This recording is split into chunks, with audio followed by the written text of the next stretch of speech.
Hello everybody and welcome to Books Up Close. I hope you're doing well, I hope you're staying healthy, I hope you're reading lots.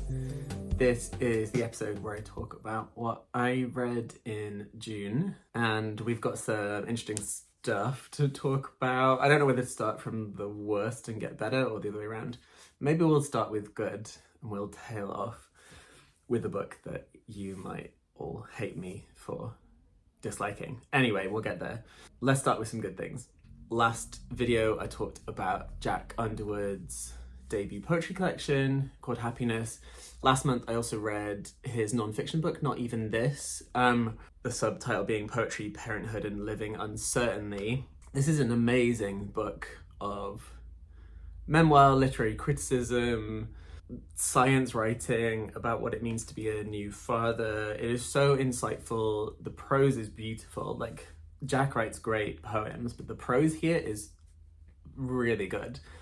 Like, really carefully wrought sentences, really beautiful, clever sentences even. There's stuff, like, you can see all of my tabs. There are so many things that struck me in his writing about what poetry is and can be and what it's for, about what language does, about how an embrace of the unknown can be one of the most kind of demanding kind of ethical positions to be in, whether that is as a writer or as a father or just as a man in the world. Yeah, he covers a whole range of stuff here that I think is worth reading if you are interested in writing in any kind of capacity or in having a child in some kind of capacity. Like, it's some of the most interesting writing on what it means to raise a child in the world, and especially he's really good also on kind of gendering and the processes of gendering that he's witnessing and kind of sitting with. It's really good. I can't recommend it highly enough. Tons in here to think through and go back to. Stuff I'm going to definitely teach with some of my first years. So yeah, loads of interesting stuff in here that I highly recommend. Another great book that I read is The Empty Family by Colm Tóibín. I'm still on my Tóibín hype and going through all the books I haven't read before. This is a collection of short stories that came out in 2010. There are a couple here set in Spain that I think are really good, that kind of mirror some of his earlier work and some of his non-fiction. Those are great, but as ever, Tóibín is best on the kind of the silences between people. This book is full of stories of people going back home, or to the idea of home, or to another person's conception of home. There are people who feel exiled from places and are having to come back to them, or leaving one place to another. There's a great story set in Menorca that I think is fantastic, and it's beautifully written. Like, obviously everything Tóibín does is beautifully written. The last story, The Street, is probably my least favorite. However, there is so much in this book that I would recommend, so many stories that really jump out. There's a great one about a production designer, like a set designer on movies in Ireland, and she's this kind of formidable older lady, and she's confronted with someone from her past in this moment that suddenly unravels the entire scene. It is fantastic. Everything Tóibín does I think is great, pretty much. There's one or two things that I've not liked. So this is a high recommendation from me, especially if you like short stories. It's a really good way into his writing. Another fantastic book that does not come out till October, in the UK at least, is Fire Exit by Morgan Talty. Now, I got sent this beautiful proof by And Other Stories here in the UK. And this is about, it's about a lot of things. I was going to say it's about family, but it's way more than that. It's about a man called Charles who lives on the edge of a Penobscot native reservation in kind of the northeast of the US. So he lives across the river from the reservation, and the house opposite his, across that water, belongs to his daughter, who is herself half native. He's white, she's half native, and his identity is not disclosed to her, because if people did know, then she would not be able to enroll in this tribe and wouldn't be indigenous. And the book kind of sets up from the very beginning, page one, all of these questions of blood ties, of what family means, of what identity means, of how one lays claim to one's own identity, and how that's embroiled with gender and family markers and all these things. So from page one, Talty is I'm going to ask some really big questions here about sovereignty, about bloodlines, about how much of this identity does one need to have in order to be Penobscot or to be Indigenous? Like, what lies do we need to tell each other in order to function as people in the world, right? Like, what stories go hidden? The prose is very stripped back. It really reminds me of another Indigenous writer, Stephen Graham Jones. Like, they have a very similar kind of way of writing that is very plain spoken, which I attribute to a kind of a specific American male tradition of writing, right? This kind of plain spoken prose, but it's also super readable. It's not exclusionary in any way, right? It's super vulnerable. It's super interior. It's not the kind of Hemingway, here are just facts. This is really interior writing, but it is written in sentences that are quite plain and quite pared back, and I love it. I think it's super readable. The ending really, really knocked me out, because this book is about this man and his daughter and her not knowing who he is, but it's also about his mother whose health is failing, and she's losing her memory and knowing who he is, right, in her life. And there are some really heartbreaking scenes of that. So it's about families in multiple ways.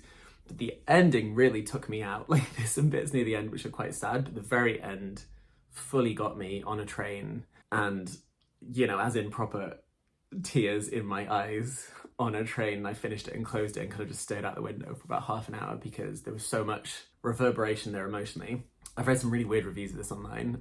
Tolty keeps kind of like highlighting them on social media, which I find really funny, of people saying like nothing happens and it's very like boring story. I'm like, did we read the same book? There is so much insight in here that I think you will enjoy. The first maybe 50 pages, like, I had to get into, like, it's a tone, it's a style that you have to kind of sit with for a while, but then when you get into it, you're like fully sold. And that is one of the things I took away from this month's reading, is that like I jumped from one book to another book, and every writer's style is so different. It was a real jarring moment where I was like, wait, do I hate this? But it was just because the thing I read before was entirely different. And sometimes I forget that. And it's something I teach students all the time, but I forgot to sit with it in my brain. So yeah, highly recommend Fire Exit when it comes out. The other, probably the best thing I read this month, one of the best things I've read this year so far, and this is not going to be surprising to anyone because everyone is talking about it and raving about it, is All Fours by Miranda July. This cover alone is fantastic. I love this book. I love Miranda July, so I'm just going to put that out there. I love her short story collection, No One Belongs Here More Than You. Fantastic title. I love some of her movies. Me, You, and Everyone You Know is really wonderful, I think. This book is kind of in that mode, right? Like, there are the kind of kooky, I hate that word, but like the kind of the strangeness that July brings to things, which I love, like her vision. Like, she's really interested in the odd, the weird, but it's also a very kind of like forward-moving, interesting novel. It's about a kind of multimedia artist, writer, filmmaker, not unlike July, in her mid-40s, who is going to go away to New York for a week to kind of like have time on her own to make some art, and therefore leave her husband and kid in California. And so you kind of, this ramps up for a while. So she finally does, and she makes it about an hour kind of across LA, and she's like just in the kind of outer kind of edges of LA, like the suburbs, where she kind of stops to have something to eat and to refuel. And she ends up staying there for the whole time. And she stays at this motel in the middle of nowhere, and she becomes obsessed with this hotel. She does up the motel room with the most beautiful kind of furnishings. She meets a man who is working some different kinds of like working class jobs in the area, who's like much younger than her, but they form this intense bond straight away. They never have sex, but they hang out together in ways that are supremely sexually charged. And the writing in here on sex and eroticism and desire is some of the best I've read in a long time. And from there, the book unspools. The woman goes back home with her husband and kid, and the kind of ramifications of this time being with this other man kind of fracture all kinds of ideas of family, of womanhood, of motherhood, of middle age, of like art even. I've spoken to a few friends, and some of them thought they knew what was coming, or they say they knew what was coming, and it felt kind of predictable in a way. I did not. I had no idea what was coming from chapter to chapter, and I loved that about this book. It felt like the best kinds of novels where the novel is just going on its own trajectory, right? It's doing its own thing, it's taking you to new places. And I love that. When people say like the novel is dead or whatever, it's such a boring thing anyway, that, you know, a newspaper is going to print once every 5 years. Like, this book tells you the novel is anything but dead. It is alive with possibility, with innovation, with fun. The final pages are transcendent. There's a really beautiful scene. I won't just say what it is about, but it's really transcendent in a kind of 19th century American novel kind of way, which is one way I understand this cover, right, of this really kind of classical romantic painting. I forget who it's by, from like the 1800s. And the cliff on the front kind of comes up later on. You understand why there's a cliff on the cover. But I also think there's something about an American tradition of the novel, and the kind of the romantic urge to find meaning in things is there in the background. I need to think about this a bit more, but there's something going on with that. Anyway, I think it's beautiful, it's funny, it's strange, it's weird, it's well worth your time. So go read that. I bought a few hardbacks this month apparently, or at least read them this month. The other one is Scaffolding by Lauren Elkin. Again, look at this cover. Like, this is a cover. So Elkin you might know from her non-fiction book. She wrote a book about the flaneurs, or the kind of female flaneurs. She wrote a book about Paris and about art. There's a book called Art Monsters that came out a little while ago. So I know from that, and I know her from her translation, so she translated the Beauvoir. And this is her first novel. And it's a strange novel. I think it's a good one, but it's a strange one. I don't think all of it worked perfectly or in the way that she intended. But anyway, we'll come to that. It's a book about a woman who is living, she's a psychoanalyst, she's living in Paris. At the very beginning, it's 2019. She is living kind of through the knowledge of a miscarriage that she's had, and her husband David is like traveling back and forth between London and Paris where he works, and she's kind of had to stop her treatment of other patients, right, because she feels like she's not able to do that, but she continues her own psychoanalytic treatment. And we witness quite a lot of this, and then a woman moves in next door, a younger woman who she kind of like becomes really fascinated with, and this woman is really big in the kind of like feminist movement in Paris, writing signs all over the city to do with femicide and female violence and kind of anti-trans violence and all these things. And the two women become kind of embroiled. Then there's a kind of break in the middle where we jump back in time to the kind of late 20th century and another couple that lived in that same apartment. And at that point, I thought the book was turning into something different. Turns out it wasn't. I don't want to give anything away, but I assume there was a ghost story of kinds here, but really the book just kind of splinters and kind of goes back in time. And then we return to the present day. And again, when we return to the present day, I assumed those two storylines would maybe merge or kind of overlap more, but they don't. I feel like the writing in the past section is the least successful. It felt kind of cliche at times. It felt a bit too on the nose. There's loads of stuff in there about like Jacques Lacan, and it becomes very didactic, I felt, in terms of like what sexuality was. It really felt essayistic in a way that jarred with me anyway, or that jarred with the rest of the narrative. So then when we get back to the present day, I was much happier because there's more interesting things going on. It is really good. There's some beautiful prose in here, like really, really lovely writing. The depiction of interiority, of like desire, of not knowing, of unknowing is really fantastic. And there are some passages on at least psychoanalytic ideas. Those work much better than the ones explicitly about psychoanalysis itself. So yeah, there are good things and less good things in this book. The ending, there's like a bit right at the end, which I think is really beautiful. And again, very transcendent, like All Fours ending, where the narrator kind of walks down from her apartment down through the city. And it's this really overwhelming, long, dense section that I think is fantastic. And then it's followed up by a couple of short chapters that really ruin it for me. The last chapter I hated. I thought it was incredibly neat and strange and weird as we tip into the pandemic, and yeah, I did not like it one bit. I almost wanted the book to finish that tiny bit earlier, but anyway, that's just me. Yeah, there's loads going on. Scaffolding as well, I think, is a great title because there is scaffolding up around the apartment block for most of the novel, as the kind of exterior wall is like chipped and remade, which apparently happens quite a lot in Paris. Is a thing that happens. So there's this constant like metaphor of exteriors and interiors, right? The exterior scaffolding that is holding us up as people, right? What is that scaffolding? Society, culture, norms, expectations, right? Family.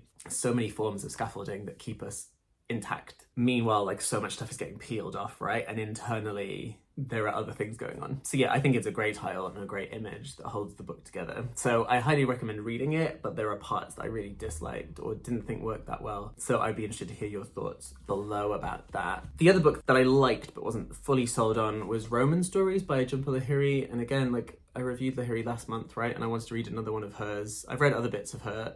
I love her early short stories. Fantastic. This is another set of short stories, and they're good. Like, they're good short stories, but none of them kind of hit home to me. Probably the best one for me is the opening. It's called The Boundary, which is about this kind of like holiday home in the outskirts of Rome, right out in the countryside, where kind of holidaymakers rent this space, and it's kind of tended to by this woman and her father who she lives with. It's a very small, simple story, but there's so much in there about insiders, outsiders, place, meaning, home, family, so much stuff. Really love that one. There's one that was published in the New Yorker called Peas Parties, which is interesting until like the end, which I don't fully buy, and I find it very odd. I found it odd when I read it in the New Yorker. I found it odd when I read it again here. Yeah, there's one called The Steps, which is in the middle, which I think is fantastic, which is a real kind of survey of people who are traveling up and down this staircase in Rome, this big set of steps, and it kind of follows different people across the day as they come across these steps. Like, there's some really interesting stuff going on there about like how people are brought together and entangled in a city. So yeah, like, beautiful writing, obviously, because it's Lahiri, but none of them really sang in the way that I expected them to. And I have thoughts on this.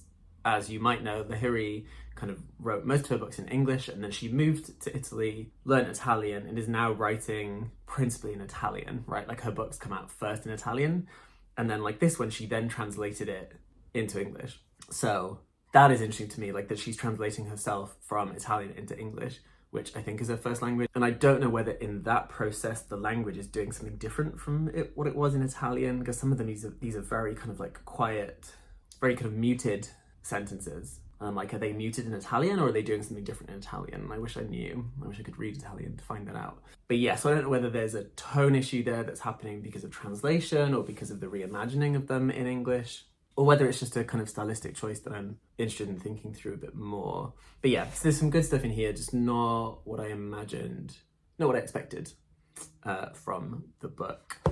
Okay, we've come to the last book, and the one I did not like. And I'm sad I didn't like it because I really wanted to, and it is Parade by Rachel Cusk.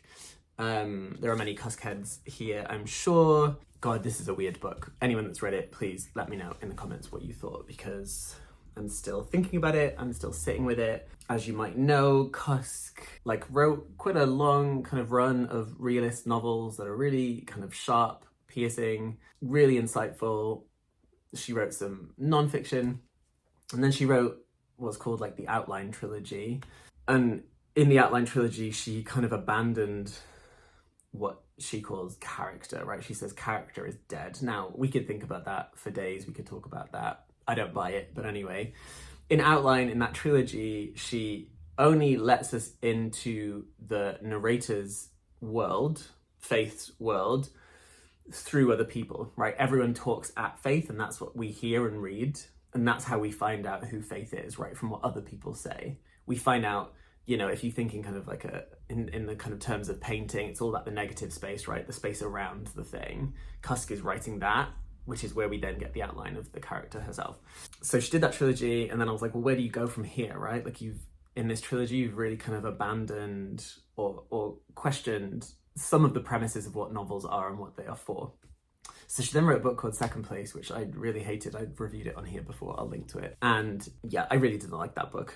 I thought it was cold and strange, and it didn't hang together for me. This book is more extension into that world of like what novels are now. And to me, this book, like, we could debate, is it a novel? Don't know, probably doesn't matter, because the novel has never been one thing. The novel is fluid and always has been. So like, that is less of an interesting question to me than like, does it work as a book? Personally, the answer is no. It's split into these sections. It's really hard to describe what it's about. It's about different artists, all of whom are called G, just the letter G, some of whom are clearly based on real life artists that are quite discernible. An artist who hangs his paintings upside down, about this feminist artist. Like, there are artists that we know who the corollary is, and it's about their lives. It's about the process of art making. But there are other kind of characters that filter through. There's a woman who gets attacked on the street in Paris, who Cusk did get attacked on the street in Paris, and it follows those reverberations. But each section of the book kind of jumps into a new context, a new set of people, but always there is this artist G running through it, and each time it's a different kind of artist. So through these 4 parts, like the 4 parts don't really hang together. They feel like 4 different short stories maybe, or for even at points like essays, right? They feel really telly, not showy, in a way that I was surprised by. Not in the interesting way that she does an outline, where you've got people talking at Faith and they're saying so much, right, in what they're saying. This feels really like, here's my thesis and I'm going to give it to you. And I'm like, oh, I'm not interested in that, right? Like, I want you to unpack nuance and ambiguity. Like, that's what novels do more than anything, right? That's what language does. So I found it really weird. I found it not enjoyable to read, and by enjoyable I mean, like, I was just like, ugh, do I care about this? Do I care about these people? No. Is the prose good? In places. Is the prose odd? Yeah. There are sentences that I'm like, I don't think this sentence means anything. Like, some of the sentences feel really like I'm trying to be philosophical now, and it doesn't work. Some of them, it just feels a bit odd, a bit tautological in places. I was like, I don't think this means anything. It feels like it should be clever, but it isn't. And Cusk is clever, don't get me wrong. Some of her nonfiction, like, I think her nonfiction is great. Aftermath is wonderful and devastating. And I like her essays too, but like, what is this? Is this an essay? So yeah, I really didn't like it. And throughout the whole thing, more than anything, it felt odd on gender and about what womanhood is, about femininity, about being a woman artist.